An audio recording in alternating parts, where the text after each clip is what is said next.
Ngayon, dito na tayo kay Villar. Naku totoo kaya ito?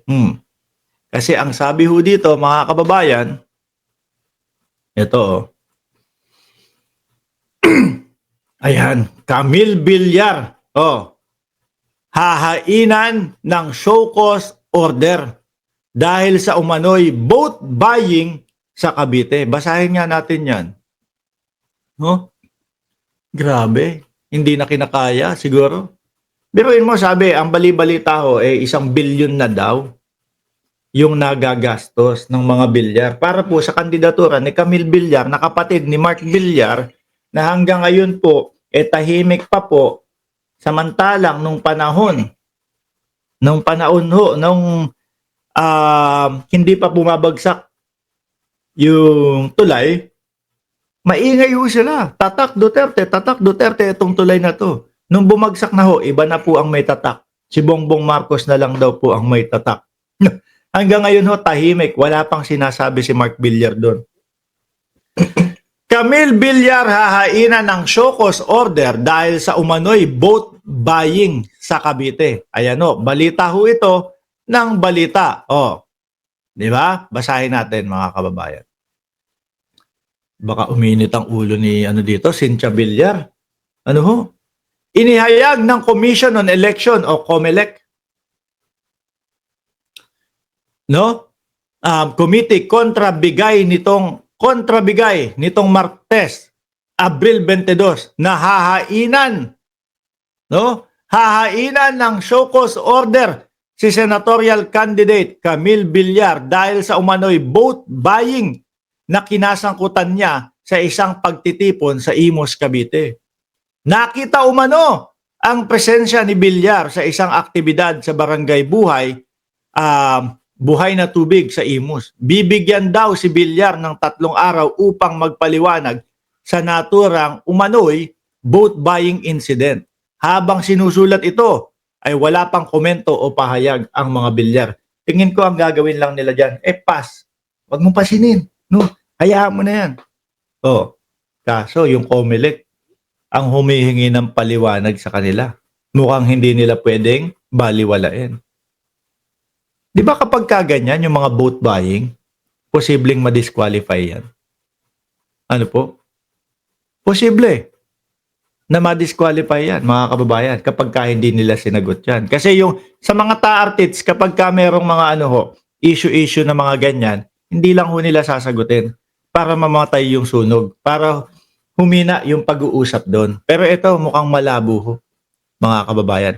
Matatandaan, kasama si Villar sa senatorial slate ni Pangulong Ferdinand Bongbong Marcos. Kahit na nandiyan ka pa sa alyansa, ipapacheck ka pa din namin. Kung meron kang pagbigay ng pera o kung anuman, sabi nga ho, mga kababayan, nung matatalinong Pilipino, kunin nyo. Diba?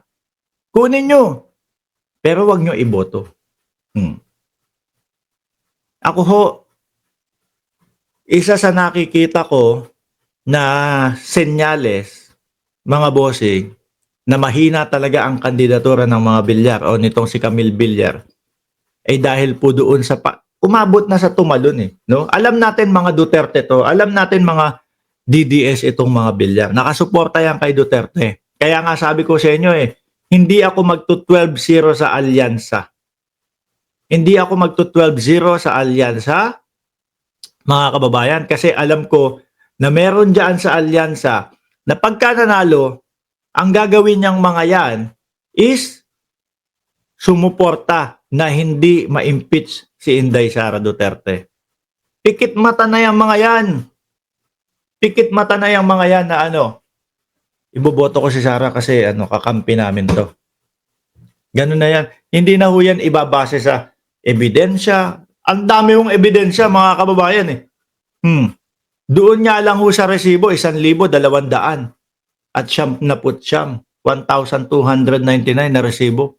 Walang sinumar, walang birth certificate, walang death certificate. Saan ka pa? Yun na nga lang po, kaparte nung impeachment, mga bossing, yung pagbabanta sa buhay ng Pangulo. hirap ng lusutan yun eh. Di ba?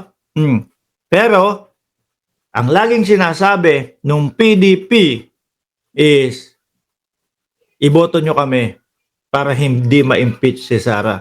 So sa madaling salita, mga boss chief amo sir, itong mga kandidato ng PDP at itong ini-endorso ni Inday Sara Duterte, sabi nga ni Roque, hoy mangga, at itong si Camille Villar, pagka ho nakalusot ito, simple lang ang sasabihin ni Sara, may utang na loob kayo sa akin ha, kasi nung nandun kayo sa alyansa, laglag kayo, bagsak kayo.